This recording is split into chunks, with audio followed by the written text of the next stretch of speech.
Diaz, what are you doing? What are you doing? I mean, I don't know if I've seen a worse penalty in my life, and in the most crucial situation you can think of, like in international football. That's not like a World Cup. I don't know, man. You have the fate of the country on the line. You feel me? Morocco hasn't won an AFCON in years and years. I think it's like 50 plus years. Like it's been a long time. Like people have lived full lives since they last saw Morocco win a AFCON. And that's what you do? Like, bro, like I have no clue what went through his head. And I'm also hearing people say he could have done it on purpose, which just sounds ridiculous to me. Like it's crazy. It's a decision so bad that people are like, yeah, he had to have done it on purpose because nobody can comprehend why you would choose to do a Panenka with the game on the line. Like this is not, Zidane World Cup where he took that penalty, that Panenka in I think the sixth or like he took it really early in the game, so it's like fine, if you miss it, it's not the end of the world. But bro, bro, this is the last kick of the game. This you make this, the game's over. You win. You go home with the trophy. You will literally, he will never forget that for the rest of his life. Like this is like Roberto Baggio levels. Like this is the like if he's known for anything 20 years from now, it's going to be for this. It's not going to be for anything he's done at Madrid or Milan or City or whatever. It's the fact that he cost Morocco an AFCON. Is that insane to say? A player, he has the full responsibility. Literally the only like he's the only one culpable. Like you are not wrong to blame him and him alone for Morocco not walking out that trophy. That's insane. Now, let me actually touch on the game a little bit. It was actually a crazy game, and throughout the full, I guess, 120, you could say Senegal deserved to win. Especially in the first half, I thought Morocco came out pretty safe and nervous. You could kind of tell they were just, I think the pressure, they were kind of succumbing to the pressure a little bit. They were, really safe with their passes, and it just didn't feel, super cutting edge and super, Morocco. Senegal, on the other hand, some great chances. And Jai, by the way, that wow, wow. Some big team needs to pick him up, and I hate to say this because he's, ex Marseille, PSG, as you can tell, but he's a player. Like he's a player. I'm actually surprised he didn't stay at Marseille. Maybe they didn't have the bread to keep him, but yeah, he's a player. Man, I'm sorry. I'm still thinking about Brahim Diaz, but this game was actually such a fun watch. Even though it was a 1-0, at the end of the day, it was a really, really like entertaining game, and you could tell both coaches had really clear tactical ideas, and it was really cool to see this kind of chess match throughout the game. But I really thought Senegal in particular came out really strong in the first half. Then Morocco came back in that second half, and they had some good opportunities, and Hakimi was crossing in some really good balls, but man, you just think like at the like honestly, let's talk about it first as a penalty decision, okay? Because as a penalty decision, for me, you don't call that. If you're the ref, you don't call that. You don't end a final like that.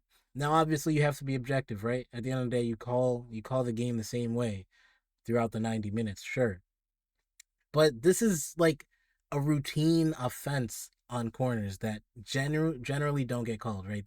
You see these, hand fighting and pushing and shoving and tugging on corners constantly. You can see it in any game today. You will see it. Like every time there's a corner, you'll see people shoving and holding down, and it's like, all right, well, if you're not gonna call it then, don't call it now. You have to stay consistent. So I don't really like that. And now at the end of the day, you have to respect the ref's call, like, so with Senegal walking off, like I don't know what that was about. Some of the commentators were saying, oh, they were told to walk off by officials. Others are like, nah, they were just walking off because they were pissed off at the decision. But you don't walk off unless they were told to. But if they weren't, like that's really embarrassing, not only for your team but for the competition and for the entire confederation. That's embarrassing. It makes you look like a joke, and especially when people like memeify AFCON and they're like, oh man, only at AFCON this is gonna happen, or only like what I mean. They start saying some crazy stuff like because they think AFCON's just a super unregulated, you know, wild, bizarro land of a competition, which it's not. Obviously, it's been a great competition so far. I should have covered it on the channel, but I'm only covering the final. Anyway, that's a mental note, self note. But for me, like you cannot leave the field there. I just don't know. Like no matter how pissed you are, I just don't know what the end goal to that was. Now at the end of the day, they ended up, saving the pen and, they ended up winning the trophy. But like it's just so weird to me because not only not only are you embarrassing the competition, but you're also embarrassing your keeper. You're like, "Oh no, that's not a penalty." But you're walking off acting as if that penalty is already going to be conceded. Like trust your keeper, you feel me? Like put some faith in Mendy, who's been obviously a Champions League winner, but also just been a top keeper like around the world for at least the last 5 years. Even though he's not playing in Europe, I think he's playing in Saudi now. But obviously he was great with Chelsea and with Rennes, and like trust your keeper. At the end of the day, penalties missed. Disgusting decision by Brahim Diaz. Now we get into extra time. I mean, well, what I don't like about extra time nowadays is that you can tell players are tired, but this one was different because we see Pap Gay with a crazy shot. I mean, I thought he kind of over dribbled it at first, but he just gets like on the end of it and he fires it into the goal. I mean, it's just a great finish. But man, I just can't get off that penalty. Like all of this is because Brahim Diaz decides not to, respect the competition. That's all it can be, disrespect, you know? Like I don't understand the point of, you know, this theory of missing it on purpose, right? Of like, oh, let's make it fair. Like, bro, if that's me, bro, I don't care. I don't care what the opponent team is saying. If this theory is true, okay? If you're the opponent team and the opponent team's telling him to miss, you'll be like, I might say yeah, but I'm still gonna like try and make it. You know what I mean? They can hate me, but at the end of the day, the trophy is mine. Like, you can take the hate and the trophy, or you can lose both. And anyway, that's what he did. But yeah, I mean, extra time, it's not too much to say. Like, it's like most extra times, except there was a goal. It was a great goal, though, by Gay. And I like, it just sucks for Morocco because really, if Brahim Diaz just doesn't do that, they have this trophy. It almost feels like Senegal stole it, even though they were the better team. Is that not weird to say? They were clearly the better team for me over the 120, but it still feels like Morocco literally had their hands on that trophy. They could literally feel the trophy, and it just dissipates from their grasp with one boneheaded decision. At the end of the day, though, it was a really great game, fun game to watch, even with all the antics in between.